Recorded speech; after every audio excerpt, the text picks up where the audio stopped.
Bonjour, je vais vous expliquer dans cette vidéo comment créer un chargeur USB ou autre, c'est-à-dire que là on n'a pas un USB mais on voit directement un dock d'iPhone qui sera capable soit de se recharger comme cette pile là dans un chargeur de pile, soit carrément, en considérant ça comme une évolution, possibilité de se recharger via une prise de courant que j'expliquerai ensuite.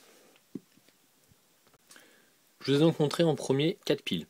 Je ne l'ai pas fait au hasard, puisqu'en réalité, si on s'intéresse à l'électricité, ce qui n'est pas réellement l'intérêt de la vidéo, mais plutôt de vous permettre de créer un chargeur USB, l'USB délivre du 5 volts. À partir de là, des petites piles comme ça délivrent environ 1 volt 2. C'est-à-dire que en les mettant en série, c'est-à-dire le plus de celle-ci sur le moins de celle-là, et ainsi de suite, c'est-à-dire en faisant comme ça très schématiquement, on obtient une grande pile capable de délivrer du 4 volts 8, qui pour les appareils est en réalité du 5 volts. De même, je ne vous explique pas, mais c'est vraiment l'idée d'une sortie USB. À partir de là, vous aurez des piles plus ou moins puissantes. Ce que j'appelle la puissance, c'est par exemple le nombre de fois qu'elles pourraient recharger un iPhone ou autre. Celles-ci, par exemple, font 2700 mAh par heure. C'est-à-dire que pour une batterie d'iPhone qui fait environ 1400 mAh par heure, ce système pourra recharger environ 2 fois un iPhone. N'espérez pas cumuler la puissance, puisqu'en fait, en les mettant ainsi, vous cumulez le voltage, c'est-à-dire 5 volts au lieu de 1 volt, de 2. Et le 2700 mAh, vous l'obtenez avec une pile, deux piles, trois piles ou quatre piles en série. À partir de là, la première idée est donc de créer une grosse pile. Pour ce faire, on peut très bien utiliser le commerce ou la récupération. C'est-à-dire, il y a des systèmes simples où on va mettre les 4 piles dans un boîtier noir auquel va sortir deux fils, comme ceci. Un fil qui sera plus et un fil qui sera moins, c'est-à-dire le plus correspondant à ceci et le moins correspondant à cela. À partir de là, vous avez simplement à mettre les 4 piles dans le bon sens, les deux fils à les relier de la bonne façon à une prise USB, ce que je vais expliquer après. À partir de là, simplement brancher un câble USB, recharger un appareil. Une fois que les piles sont vides, vous avez juste à les récupérer, à les mettre dans un chargeur de piles, à les reprendre, à les remettre, et le chargeur refonctionne. C'est donc la première idée. Je vais donc maintenant vous expliquer le branchement à cet endroit-là. On ne peut pas brancher du USB n'importe comment. Il faut respecter le plus et le moins. Ainsi donc, on va essayer de récupérer des systèmes de USB femelles comme celle-ci, où se clipsent nos USB qu'on va dire courantes. On peut facilement les trouver, par exemple, c'est les prises qu'on trouve sur un ordinateur ou un chargeur USB classique, puisque de toute façon, notre chargeur sera un chargeur USB pour celui-ci. À partir de là, quand on le prend dans le bon sens, on observe 4 pattes. 1, 2, 3, 4. Ces 4 pattes que je représenté là sont très spécifiques pour les systèmes de câbles qu'on a à côté. On va donc respecter le même système. La patte qui est tout à gauche est la patte, si on peut dire, du pôle moins, et celle tout à droite du pôle plus. Les deux qui sont là, pour l'instant, on ne va pas s'en occuper, on va simplement regarder donc derrière ce système, on va retrouver les deux pattes, on va dire en moins belle, qu'on va reconnecter à la batterie. Ainsi donc le fil qui est moins, on va le brancher sur le fil moins, et le fil qui est plus va se brancher sur le fil qui est plus. À partir de là, on a une batterie tout à fait opérationnelle. C'est-à-dire, on peut brancher n'importe quel appareil, je dis bien n'importe quel, à part les iPhone, iPad, que je vais expliquer ensuite, ils seront rechargés grâce aux 4 piles qu'on a mis à l'intérieur. Ainsi donc, Apple, de nouveau, a fait, on va dire, un petit manège pour que ces appareils ne puissent pas être rechargés par n'importe quel chargeur.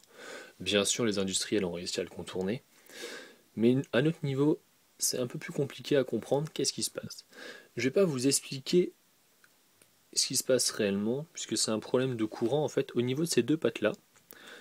puisque ces deux pattes-là, au niveau du USB, sont ce qu'on appelle data plus et data moins, c'est-à-dire c'est par là que transite l'information. Ainsi donc, Apple a joué sur ces câbles. On a deux possibilités, soit faire un pont diviseur de tension, ce qui n'est pas évident pour tout le monde, soit simplement, très simplement, souder à l'arrière ces deux fils-là. Chose faite, en plus de charger presque tous les appareils, ils chargeront des iPhones, des iPads, des iPod Touch et tous les appareils Apple sans aucun problème via USB. Donc, vous avez bien vu, je vais réellement vous montrer aucun système de fabrication. C'est pas vraiment l'intérêt. Je considère que vous savez souder des piles, des composants électroniques pour faire ceci. À partir de là, il est intéressant d'aller plus loin, puisque un boîtier noir comme celui-ci, pour mettre les piles, prend vraiment beaucoup de place. Par rapport à un système de 4 piles, je ne vais pas dire que ça double le système, mais presque. À partir de là, une chose très intéressante, de plusieurs manières possibles, c'est de nous-mêmes créer ce système. C'est-à-dire, simplement, par exemple, souder les piles entre elles à ce moment-là. C'est-à-dire, celle-ci, la souder avec celle-là, celle-ci, la souder avec celle-là, celle-ci, la souder avec celle-là. Et on récupère deux fils. Je vais donc faire un schéma pour montrer exactement comment ça fonctionne.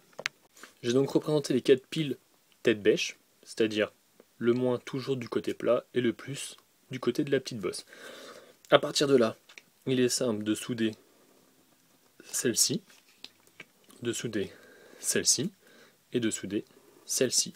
Avec un système de scotch les liant, on obtient un pack aussi fin que ça, sans aucun problème. Ce même système peut aussi bien se retrouver les unes sur les autres, créant donc un petit cube, lequel on va scotcher, souder. À partir de là, on récupère un système de piles avec un plus ici et un moins là. À partir de là, on réutilise notre système comme un bloc qu'on relie à l'USB. Seul problème, c'est que mettre du scotch autour de piles et les souder, c'est pas pratique pour les recharger. On pourra plus les défaire et les remettre sur un système de chargeur à piles. À partir de là, on va essayer de créer un autre système pour les recharger. C'est-à-dire qu'on va mettre une prise à cet endroit-là, d'un chargeur qu'on a, qui va être aussi un plus à cet endroit-là, un moins à cet endroit-là, c'est-à-dire qui correspond, et on va venir alimenter directement les piles du chargeur, qui est lui-même branché au USB,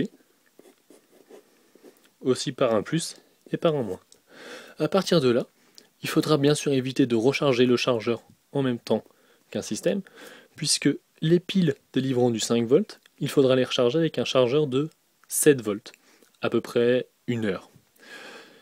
Il n'est donc pas possible à tout le monde de le faire, n'ayant pas toujours un système de 7 volts, mais pour les personnes plus compétentes, il est plus intéressant de faire ce système-là, permettant donc un système bien plus petit que ce système-là, qui correspond bien sûr aux personnes débutantes en électronique qui veulent faire un chargeur et qui ont de quoi recharger les piles à côté.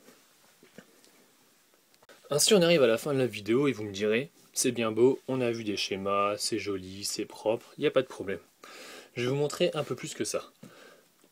J'ai fait un premier chargeur USB que j'ai perdu malheureusement, j'avais pas le matériel pour le refaire. Par contre j'ai refait un simple chargeur où j'ai réutilisé en fait un dock que j'ai montré à la base au début de la vidéo. Et celui-ci, je vais vous le montrer, fonctionne parfaitement. C'est-à-dire que là, on peut apercevoir peut-être les 4 piles qui sont là, que j'ai mis donc en fait en bloc permettant de faire un truc un peu plus compact. Et là, la prise de rechargement. À partir de là, l'iPhone reconnaît sans aucun problème le chargeur. Étant un ancien téléphone, il met du temps à charger bien sûr. Et voilà, sans aucun trucage. Bien sûr, comme je l'ai dit, cette prise-là devra être alimentée par du 7 volts, ce qui fait de nouveau du bricolage, ce qui n'a pas été un problème. J'ai trouvé un chargeur auquel je me suis débrouillé pour mettre la bonne prise, qui se branche donc directement dessus, et ainsi je recharge mon chargeur. Pour les débutants, faites-vous plaisir avec celui-là. Pour les personnes qui s'y connaissent un peu plus, faites-vous plaisir avec celui-là.